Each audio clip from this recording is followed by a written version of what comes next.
श्री भगवान जिवेश्वर विजय अध्याय 11। श्री गणेशाय नमः। श्री सरस्वत्यै नमः। श्री गुरुभ्यो नमः। श्री कुलदेवताय नमः। धन्यमायेचा अवतार भ्रतार नसता गरोदर, झाले केवढे नवल थोर, विस्तार वाढवीत चालवी। ब्रह्मा विष्णू महेश्वर तिन्ही बालक साचार, निर्माण केले सविस्तर, केवढी थोरी म्हणावी। विस्ताराचा विस्तार वेल वाढू लागला थोर, तयासी फळे अपार होऊ लागली असंख्य। ऐसा जगदंबाचा पसारा ब्रह्मांड भरता सारा, तरी खेळ होईना पुरा वाढत चालिला अधिक। जैसे पर्वताकार तृण तयात किंचित पडे अग्न, तो सर्वच अग्नी होऊन दिसू लागे तदा। तैसे माया रूप लहान परी विस्तार मोठा होऊन, असंभव्य जसे नेत्र भरून गणित न होय कोणासी। सहस्त्रमुखी शेष थकून राहील आस मास, तेथे मी काय वर्णू त्यास, त्यासी सर्व जाणती। आता दशमोध्यायी जीवेश्वराचे लग्न लागले पाही, नारदास वस्त्रे देऊन लवलाही, संतोष विले तयाला। मग नारदे सांगून ज्ञान, संतोषी केले त्याचे मन। मग ब्रह्मनिरूपण स्वकुळासी सांगितले, सर्व वराडी मिळून रुखवत न्यावा म्हणती सर्वजण। तव ब्रह्मदेवासी सांगून तयारी केली रुखवताची। इकडे सावित्रीने जाण सरंजाम सिद्ध करून, दुर्डी ठेविली भरून वाट पाहे नवऱ्याची। सर्व वराडी सिद्ध झाले, एक एकाने एक घेतले।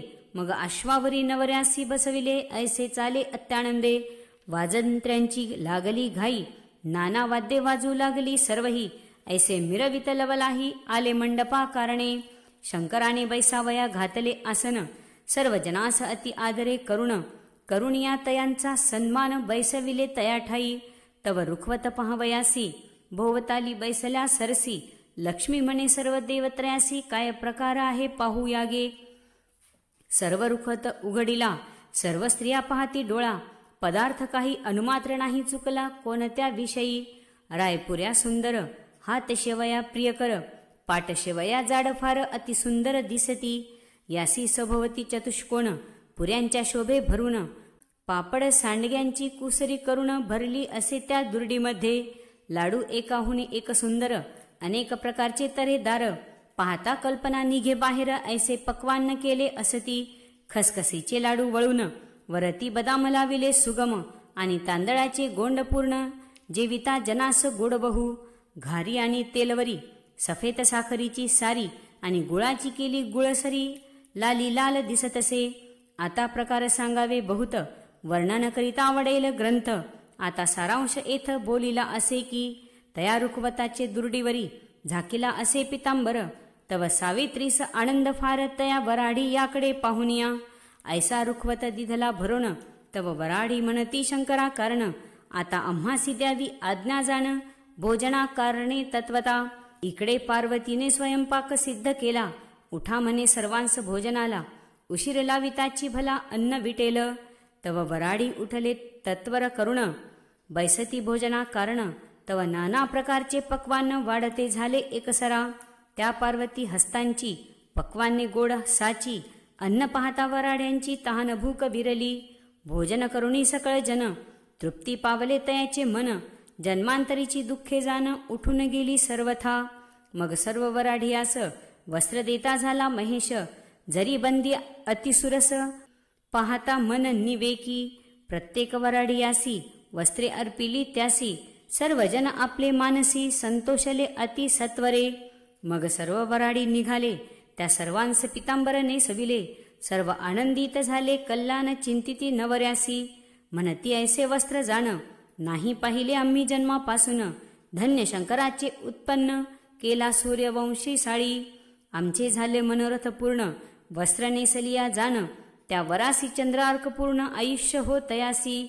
सदानंदे कल्याण, सदा नांदे कल्याण, पुत्र कलत्रासी जाण, विस्तार वाढू दे त्याचा पूर्ण। ऐसे बोलती सर्व वराडी।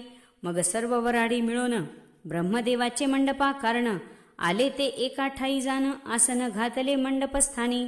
मग चतुर्मुखाने देवासी वस्त्रे दिधली सर्वांसी, ज्याची योग्यता जैसी तैसाच मान दिधला। तव वराडी म्हणती ब्रह्मदेवा, साडे करण्याची तयारी करवा. आता साडे झाली या सर्वा निरोप द्या आम्हा. पदार्थ मात्र सिद्ध करून ब्रह्मदेवाने ठेविला आणून. आपल्या हस्ते करून फळ घातले ओट्यात. आता अंदण देण्यासी सिद्ध झाला ब्रह्मदेव त्वरेसी. ते ऐकावे निश्चयसी एकाग्र चित्ते करुण्या. आपले 4 वेद जाण त्यात 2 वेद दिधले जावयास अंदन. हे ऋग्वेद आणि सामवेद जाण त्वा नित्य अध्ययन करीत जावे. आणि गायत्री मंत्र उपदेश सत्वर केला त्या स्वकुळांसी साचार. मंत्राची सिद्धी नित्य रविवार करीत जावे आनंदे. मग सुकर्मा ब्राह्मण तयासी ब्रह्मदेवे बोलावून. सांगितले तया लागून वेदाध्ययन करावयासी. त्वा कैलासी जाऊन याचे मागे बसून दोन्ही मुखोद्गत करून सर्व अर्थ निवडून सांगावा. जरी एवढे न करीसी तरी तू द्रव्य असून भिक्षा मागसी. हा शाप तुझसी चुकणार नाही कल्पांती. त्यावर दिधल्या द्रव्याच्या राशी आणि सांगितले कुबेरासी. त्वा जाऊन कैलासी लागेल तितके द्रव्य देत जावे यासी. मग एकेका कन्येसी 5 द्याव्या दासी. नित्य कर्म करावयासी ऐसे म्हणून नवरदेवासी. देऊनी आनंद व्हावे ओटी फळे भरून जाण. तव आदी माया बोले वचन ही घ्यावी गोड करून तया ब्रह्मदेवासी. आता या पार्वतीसी आहेर करावा वेगेसी. ऐसे सांगता देवासी तव आणून पुढे ठेविले वस्त्रासी. तव आदी मायेने ते वस्त्र घेऊन मग पार्वतीस बोलावून पितांबर नेसवी स्वहस्ते करून पार्वतीसी ते धवा. तव आदिमाया आपण नेसली एक वस्त्र हिरवा पोशाख स्वतंत्र. मग दिसू लागली विचित्र अगम्य लीला मायेची. तव शंकरासह वर्तमान अवघ्यास आहेर करून ओसंगा नवरीस घालून मग बोलू लागला ब्रह्मदेव. आजवर सांभाळ आम्ही केला आता तुम्ही रक्षावे या मुलीला. ऐसे ब्रह्मदेव बोलिला तया शंकर पार्वतीसी. 4 दिवस सोहळा पूर्ण अति आनंद झाला जाण. सर्व सामान सिद्ध करून निघाले अति आदरे. पार्वतीसी आनंद भारी मज सुना मिळाल्या बहु चतुरी. माझ्याही कळा कुसरी करणार असेल भगवंत कृपेने. शंकरे आपले कडील वराडी जाण सर्वास आहेर करून आज्ञा दिधली प्रीतीने जाण्यास आपापले स्थानी. त्यानंतर जीवेश्वर साळियाने चालविले माग. साड्या आणि पितांबर काढिले एकाहुनी एक सुंदर. काळी चंद्रकळा पिवळे रंगाची पोफळी. एक सुंदर गुंजी निळी उडदाचा रंग शोभला. तांबडा रंग शोभिवंत त्यात गुलाबी रंग मिरवित आणि हिरवा रंग त्यात पसिला म्हणती जयासी. काळी आणि पांढरी मिळून विनीती गुजरी. दिसण्यात अति साजरी उत्तम प्रकारची जाणीजे. काळा त्यात तांबड्याची मिळवणी त्याची केली मिराणी. तेज तळपे सौदामिनी अति सुंदर चांगली. गुंज म्हणती गुलाली सुंदर वेली नागवेली. रास त्याची मिसळली काळा पांढरा रंग त्याचा. फाजगी अंजली सुंदर तांबडा हिरवा प्रियकर. रंग तेजस्वी सुंदर तेजाकार मनोहर साजिरा. उंच मालाची अंबरे पाहता तेज न समय गगनी. एकाहुनी एक जैसे सौदामिनी वस्त्रे निगती चांगली. धोतर जोडा सफेद आणि पागोटे अति विराजित. मंदिल दिसे शोभिवंत बत्ती चांगली रेशमाची. शेल एकरंगी पांढरा दुपट्टा भरजरी जरतारी खरा. अश्रुगोली जरतारी किनारा पदरावरी शोभती. अनेक प्रकारची नावे कोठवरी म्या सांगावे. जैसा समुद्रच भरला पहावे वस्त्राचे नावासी. आता असो दशांकिनी परियेसी गरोदर झाली त्वरेसी. तव ती आनंद शंकर पार्वतीसी ओटी भरणे सिद्ध केले. मग फळे घातली ओटीत उत्सव केला थोर बहुत. पुसती डोहाळे काय तुझे मनात वाटते ते सांगावे आम्हासी. तव सांगती झाली कामिनी मज डोहाळे वाटते मनी. या जगत्रयासी वस्त्र पुरवावे म्हणून हाच हेतू असे की माझा भ्रतार एकला बहुत कष्ट होत आहेत त्याला. म्हणून माझे मनाला फार संकोच वाटतो. मग शंकर देता झाला उत्तर आता तुझ पुत्र होतील 6 सुंदर. एकाहुनी एक चतुर वस्त्र विणणार चांगले. आणि या अंकिनीस पुत्र एक महातप आचरील विचित्र. लोमहर्ष नाम पवित्र ठेविले जाईल तयाचे. आणि आयुष्य तयाला ज्ञानी चतुर होईल भला. देवतया पुढे कोण विचारी त्याला ऐसा भक्त होईल. ज्या ब्रह्मदेवाने दिधल्या दासी त्यात पद्मावती नाम एकीसी. जिच्या पोटी एक तेजोरासी होईल ऐसा निश्चय.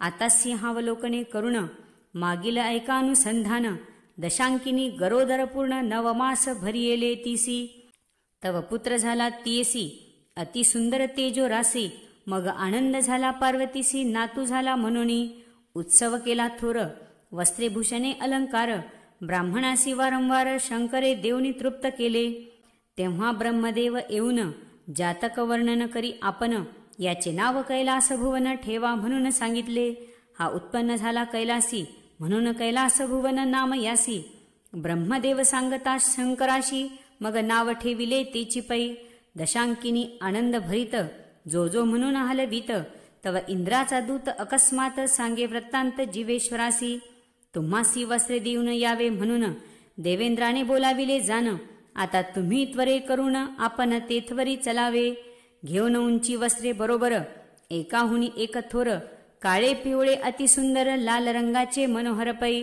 तव जीवेश्वर इंद्र विमानात दूतासहित एक क्षण न लागता तेथ देवे इंद्राजवळ आनंद भरित अति सत्वर पातला मग अमरनाथे जवळ बोलावून बैसावया दिदले आसन जीवेश्वराने नमस्कार करून बैसला जान आसनावरी मग देवेंद्र पुसे वर्तमान कैसे वस्त्र आणले पूर्ण ते दाखवी मज लागून मज वेध लागला अंतरी तव वस्त्रे ठेविली इंद्रा समोर स्वहस्ते सोडी प्रिय कर मग रंभेसी बोलाविले साचार वस्त्रे पहावयासी वस्त्राची घडी उघडिता इंद्राने जैसे दिव्यमान चांदणे अति तेजस्वी शोभायमान चंद्रकळा शोभली वस्त्र दाखवी इंद्रदेव पाहता तेज स्वयंमेव मग म्हणे इंद्रदेव एवढे वस्त्र मज नेसवा मग एकेकाला एक एक ऐसी वस्त्रे दिदली अनेक ती वस्त्रे पाहताच तहानभूक हरून गेली सर्वांची मग रंभेसी नेसविले वस्त्र तैसेच इंद्राने घेतले स्वतंत्र झाला आनंद भरित विचित्र हर्ष न समाये अंतरी मग स्नान करविले जीवेश्वर साळियाचे तव भोजनास पक्वान्न परोपरीचे इंद्राबरोबर भोजनसाचे जेवणी तृप्ती पावला नित्य इंद्र सभेस बैसून ऐकत असे गायन रंभा नाचत असे जाण ऐसे पाहत कौतुके एक मासपर्यंत जीवेश्वर राहिला तेथ मग प्रयाणासी त्वरित आज्ञा मागत इंद्रासी तव अवश्य म्हणून इंद्रदेवे पुष्कळ संपत्ती देऊन सवे एक विमान वैभवे अक्षय दिदले बैसावया तव स्वकुळ म्हणे इंद्रासी आता जातो कैलासासी कृपा असो द्यावी ऐसी वारंवार मजवरी मुख्य इंद्राची रंभा जाण अमृताचा घट भरून जीवेश्वरास दिदला आणून कैलासासी न्यावया विमान चालविणारा दूत दिदला सांगाते त्वरित मग बैसवून विमानात आला कैलासा कारणे नमस्कार केला पार्वतीसी आणि शंकरासी नमिले वेगेसी अमृत घट गौरीपासी ठेविला निऊन स्व करे तव अमृत पाहुणी दोघाणी आनंद मानिला म्हणी मग शंकर पार्वतीसी म्हणे चल सेवन करू आताची मग पात्र घेऊनी सत्वरे अमृत वाटीत स्व करे तव इंद्र आला साचरे दिदली मिठी शंकर चरणी आणि मिठी दिदली प्रेमे करुण कदा न काळी मस्तक जान तव उमापती बोले वचन झालो प्रसन्न सोडी चरणाता तरी चरण न सोडी ते दवा म्हणे मज भाक द्या देवादिदेवा मग मी मागे न मेवा अंतःकरणापासून तव शंकर म्हणे इंद्रासी तू मनासी जे इच्छिसी तेच देईन तुझसी सोडी चरण आताची मी दिदले भाकवचन सोडी माझे चरण ऐसे बोलताच उमारमण मग इंद्रगण संतोषला माझे मागणे एक आहे देवा या जीवेश्वरासी मजला अक्षय द्यावा असे वाटते मज जीवा आनिक दुसरे काही नसेची मज लागती वस्त्रे फार म्हणून या जीवेश्वरास सत्वर द्या हेच मागणे साचार माझे असे कर्पूर गौरा तव पार्वतीने ऐकता उत्तर अति संतप्त झाली अंतरी मी आपले मूल साचार देणार नाही कल्पांती तुम्ही दिदले वचन तुम्हीच इंद्राघरी जाऊन ऐकावे त्याचे काम रात्रंदिवस जाणपा तव इंद्रासी म्हणे पार्वती शंकरास घेऊन जावे निश्चिती त्याचे वचन तुम्हा प्रती दिदले असे जाण तरी त्यास जाय घेऊन आपले ग्राहक कारण तुम्ही उभयता दोघे जण निघा येथून आताची ऐसे पार्वती बोलता साचार हसू लागले शंकर म्हणती माझे शब्दोत्तर भाक दिदली असे की तव गौरी म्हणे शंकरास तुम्ही वचन दिदले त्यास मनात विचार करा सरस मज दुःख होत असे की मग देवेंद्र उगाच राहिला स्थिर, काही न करी उत्तर. तव नमस्कार करून साचार, पार्वतीस बोले की, म्हणे माते क्रोधयुक्त तरी, नको होऊ निश्चित सत्वरी. मी जातो आपल्या घरी, म्हणून उठला तेथून. तव तेच बोले अमरासी, तू जाय आपले ग्रहासी, तुझे वचन माझे पासी, राहिले हे जाणीजे. मग पार्वती निवांत होऊन त्या अमरास बोले वचन, जीवेश्वराचा पुत्र जाण, देईन तुझ करणे. ऐसे ऐकून बोले उत्तर, एवढे व्हावे सत्वर, म्हणून केला नमस्कार. तव इंद्र गेला आपले स्थाना, तव दशांकिनीसी, कैलास भुवनाहून तेजोरासी, आणखी 5 पुत्र निश्चयसी, झाले असती जानपा. आता ऐका तयाचे नाव, जान पहिल्याचे नाव कैलास भुवन, दुसऱ्याचे नाव सनातन, तिसऱ्याचे भक्ती भानजा, 4था पर्वकाल सुंदर, 5वा दया सागर, 6वा अर्चन निर्धार. ऐसे पुत्र दशांकिनीचे, केवळ रत्नांची खान, की जैसे मुकुट रत्न, एक ओळीने जैसे चिकटवून बैसविती चतुर. की चिंतामणी केवळ, प्रकट झाले एक वेळ, चिंतिली वस्त्रे निर्मळ, तयार करीती चांगली. ऐसे दशांकिनीचे पुत्र जाण, प्रतिसूर्य निर्माण, ऐसे चतुरपूर्ण 6 पुत्र झाले. आता अंकिनी स्त्रीसी, प्रथम पुत्र तेजो रासी, लोम हर्ष म्हणती तयासी उत्पन्न जाहला. अंकिनी सुंदर पतिव्रता, पतिसेविसी सादर तत्वता, आणिक दुसरी माईक वार्ता, तिजला आवडत नसे की. तिचे मन सदोदित, हरिभजनी उदित, संत सेवा जाणत असे रात्रंदिवस की. ऐसी पतिव्रता सुंदर, तिचे दर्शन होता परोपरी, भव पातक संहारी, एक क्षण न लागता. ऐसी पतिव्रता सुंदरी, तिसी पुत्र झाला सत्वर, जैसे का भक्तीचे सागर, जैसी का धार स्वर्गाची. तव ब्रह्मदेव येऊन पाहिले त्या बालका कारण, जातक करिता वर्णन अत्यानंद अंतरी. ऋषी माझी दीप जाण, शास्त्रिका माझी पंडित पूर्ण, जैसे का केवळ रत्न, ऐसा अंकिनीच्या पोटी जन्मला. तव ब्रह्मदेवे नाव सत्वर, निवडून काढिले सुंदर, यास लोमहर्ष म्हणावे खरोखर, ऐसे सांगितले सर्वांसी. तव शंकर पार्वती सह वर्तमान, अत्यानंद पावले जाण, आमची भक्ती पूर्ण करीत जाईल निर्धारे. विष्णूसी आनंद भारी, म्हणे वैष्णवया सारिखा पृथ्वीवरी, दुजा नाही निर्धारी, म्हणून अंतरी सुखावला. इकडे सावित्री आणि पार्वती सहित आनंद थोर मानित, हा कुळाचा दीन शोभिवंत, ऐसे वाटे सर्वांसी. अंकिनीसी आनंद थोर, म्हणे माझ्या भाग्यासी नाही पारावर, सकळही वर्णन करीती चतुर माझ्या पुत्राचे. असो ऐशा दिवसे दिवस, थोर होत चालला सावकाश. तव अंकिनी म्हणे पुत्रास, आता तू खेळू नको बाळका, तू देवाचे करावे ध्यान, आणि देवाचे पूजन मनापासून. रात्रंदिवस नामस्मरण करीत असावे जाणीजे. नामस्मरणा वाचून देव भेटेल कैसा जाण, या नरदेहास येऊन महादेव पहावा आदरे. देवा वाचून नाही कोणी, सोडविता नाही त्रिभुवनी, ऐसे सर्व सांगती ऋषीमुनी एकमेकासी. म्हणून सांगते तुझला, लावी ध्यान देवाचे चरणाला, मग काही उणे तुझला पडणार नाही कल्पांती.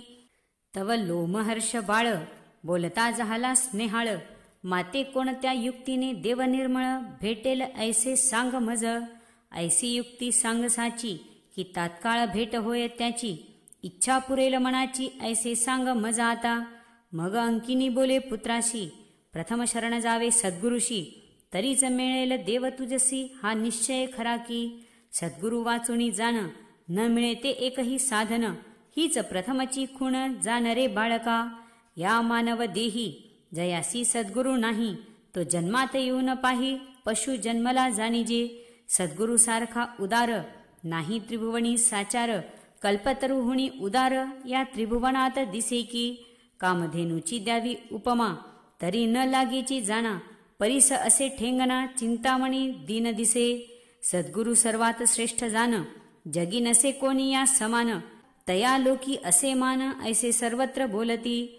असा सद्गुरु उदार मूर्ती, आपणापेक्षा करी जास्ती, म्हणून त्या सद्गुरूचे चरणप्रीती सप्रेम भावे धरावे. ऐसा तो सद्गुरु धीर, उदार चित्ती सांग सत्वर, त्याचे मी वारंवार चरण धरी आवडी. सद्गुरु मज दाखवी आता, मज लागी सत्वर चित्ता, मज ऐसे वाटते आता केव्हा त्याचे चरण लोळेन.